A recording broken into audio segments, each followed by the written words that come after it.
going to kick Sephiroth's ass.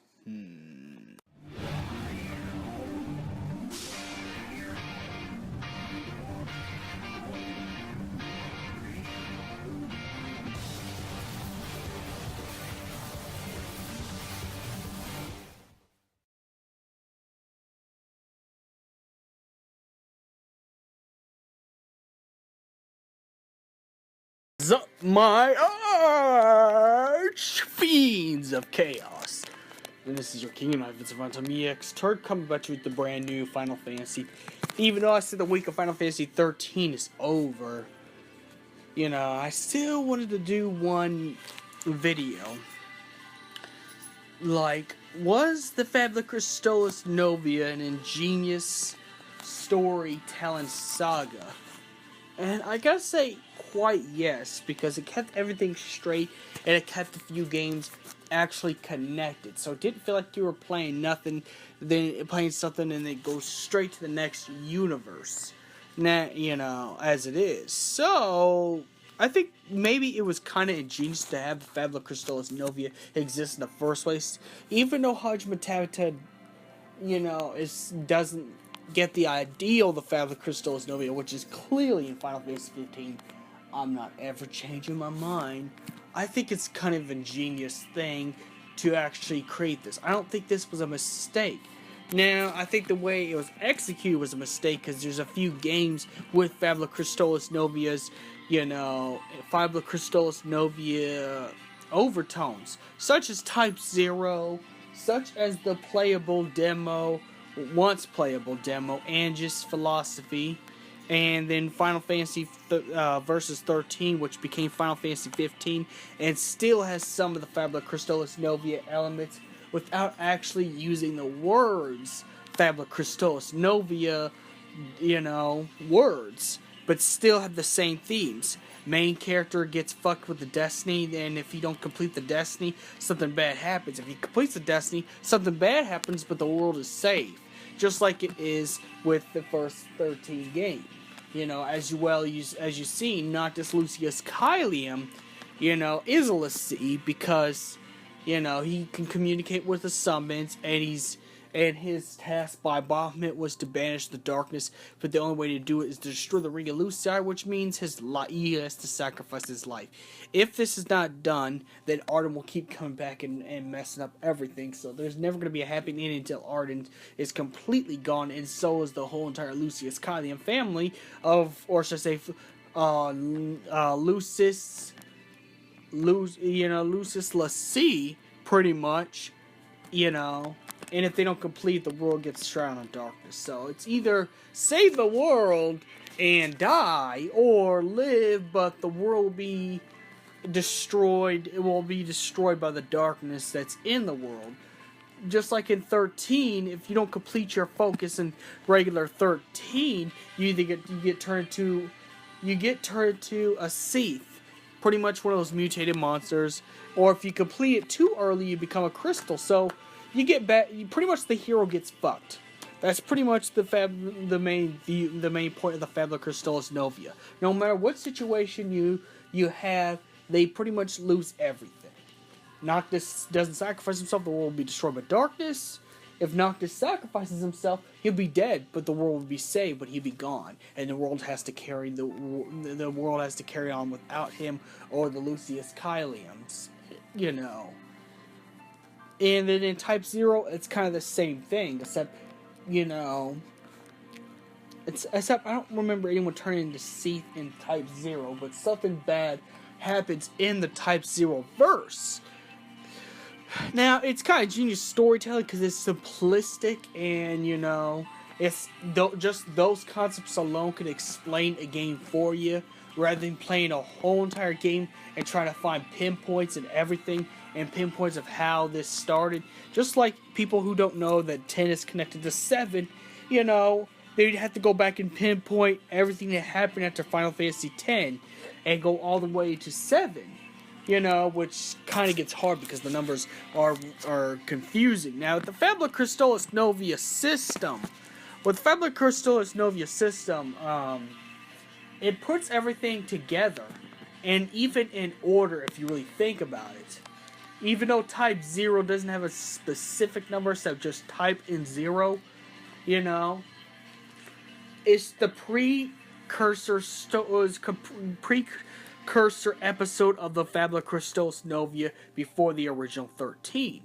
Now, even though Final Fantasy 15 was 1 versus 13, it was actually pretty good that they put to 15. Now, I don't think 14 has anything to do with Fabula Crystallis Novia because it's connected to 11, but I think it's perfect that they connected. So now you just play Type 0, Final Fantasy 13, and skip 14, play Final Fantasy 15 to get the full Fabula Crystallis Novia story that you want. But I think it's an ingenious system. And I should say at least there should be at least 4 more games released for the Fabula Crystallis Novia.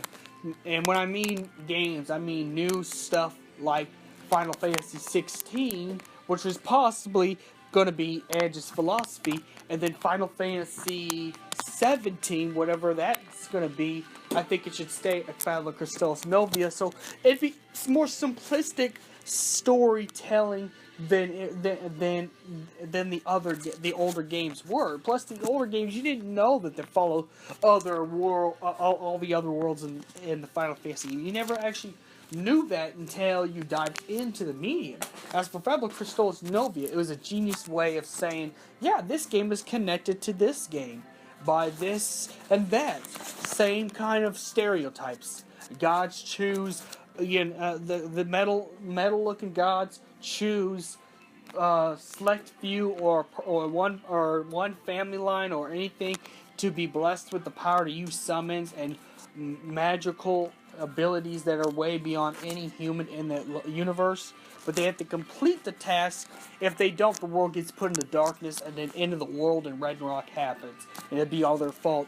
Or if they save the world, it's going to cost either their friends, family, loved ones, or themselves doing so. So pretty much the hero gets screwed. And the Fabula Crystallis Novia kind of made things realistic, because I mean, realistically, if you're really a real life hero, things don't go the way you want. Matter of fact, things go dark if you're a hero. You do end up losing the people you care about, because, well, the villains will either take your loved ones' lives out, or if you can't complete something in time, a casualty will happen that's going to rain upon your where it's going to end up raining judgment on you. So pretty much, yeah. And then not only that, the end of the world is a huge subject the real world's talking about. Armageddon, Ragnarok, the apocalypse. It's a big subject that's ongoing in the real world. So it does put components of the real world into the games, if you really think about it. But being the hero and trying to save the world from ending, it will have a lot of cost. And realistically, it would.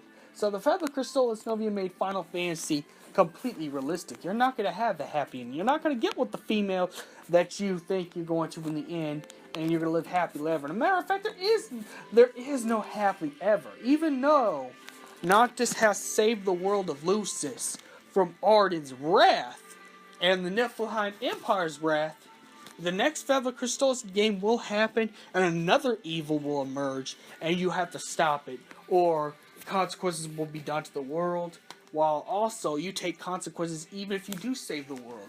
Just a little bit of a lighter sentence. But the Fabula Crystallis Novia is why I defend the Fabula Crystallis Novia, because it makes Final Fantasy a little bit more realistic, and not only that, we start to give a fuck about the characters we play as, because, well, they're gonna have to take the tragic fate. They're taking one for the team. So it makes the hero, it forces the heroes to stop being one-dimensional, and start being multi-dimensional. Now, Noctis in the beginning of the game was kind of whiny and kind of the spoiled brat prince, but it ended up making him a multi-dimensional character for the fact he knew what he had to do, and he did it anyways. He did it. He took one for the team. And the same thing with the Final Fantasy 13. we have these one-dimensional characters. Even, let's be honest, as much as I love it, 13, but there was, and then turn them into more refined human beings because they know the sacrifices that are going to have to be made in order to save the world. They're pretty much going to have to all man up or woman up or whatever you up. Pretty much, you're just pretty much going to have to deal with what's going to happen, even if you don't like it. But the Fabula Crystallis Novia universe is one of those kind of universes that, are completely realistic and stuff like that. Now, and has more of a futuristic vibe, as there's also people that live for 500 and more years. So it has a good storytelling, and it makes the hero refined, because at the end of the game you start to appreciate the hero. Again, if you compare Noctis from the first part of Final Fantasy 15 and then see him as an older man, and then his character slowly develops and becomes a better character, you start to love Noctis a lot more. In fact, Noctis becomes most of your favorite character because of that. Then after that, same thing with Final Fantasy 13. You start hating all the Final Fantasy 13 heroes, but then you end up throughout the Lightning trilogy, there's actually more to them than what you thought, because they had to grow the pair to save the world, to make the ultimate sacrifice to keep the world safe. And it's an easy storytelling. You can actually get normies in the Final Fantasy series if they play 13, Type 0, or 15. Because Fabula Crystallis Novia explains the concept and connects the games in a way where it makes new players interested, because before, Final Fantasy games were not connected. So that's why I think the Fabula Crystallis Novia is a genius system of the Final Fantasy series. And may the crystal be with you.